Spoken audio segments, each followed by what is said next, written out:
Hello guys, আসসালামু আলাইকুম রহমতুল্লাহি বারাকাতু। Welcome to my YouTube channel and Facebook page Zahid blog KST. তো আবার নতুন একটা ভিডিও নিয়ে আপনাদের সামনে চলে আসলাম। গ্রাম বাংলার সৌন্দর্যের অন্যতম আর একটা ভিডিও। কিছুদিন আমি একটা ভিডিও বানিয়েছিলাম, গ্রামে আসবেন আপনারা কিসের জন্য? সৌন্দর্যের জন্য। তো গ্রামের আরেকটা সব থেকে বড় সৌন্দর্যের কারণ হলো গ্রামের নদী নালার জন্য। তো ক্যামেরাটা দেখাও এদিকে। তো আমরা এখন অবস্থান করছি পদ্মা নদীতে। এটা হলো কুষ্টিয়া ভেড়ামারা পদ্মা নদীর শাখা। এটা হলো পদ্মা নদী। এদিক দিয়ে সোজা চলে গেছে রাজশাহী, তারপরে রাজশাহী থেকে চাপাই, ওই দিক দিয়ে ইন্ডিয়া। তো আপনারা যে কিছুদিন আগে একটা জিনিস পুরো বাংলাদেশের লোক দেখেছেন, যে পদ্মা নদীতে টর্নেডো সৃষ্টি হয়েছিল।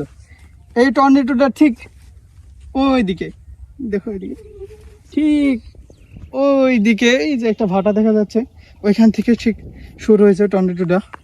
শুরু হওয়ার পরে ওইখান থেকে ওইদিকে আস্তে আস্তে ওইদিকে চলে গিয়েছে। বাংলাদেশকে সৌন্দর্যের রানী বলা হয় এই আর একটা কারণে, এই নদীর কারণে। বাংলাদেশের সমস্ত জায়গাতে ছড়িয়ে ছিটিয়ে আছে বিভিন্ন নদী, আর এই নদীগুলা অত্যন্ত সুন্দর। বাংলাদেশে যে শুধু নদী আছে তা না, বাংলাদেশে সমুদ্রও আছে, আর সেই সমুদ্রগুলা নদীর থেকে আরও বেশি সুন্দর।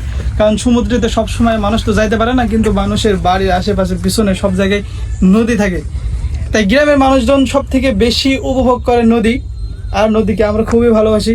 তাই বাংলাদেশকে নদী মাতৃক বাংলাদেশ বলা হয়।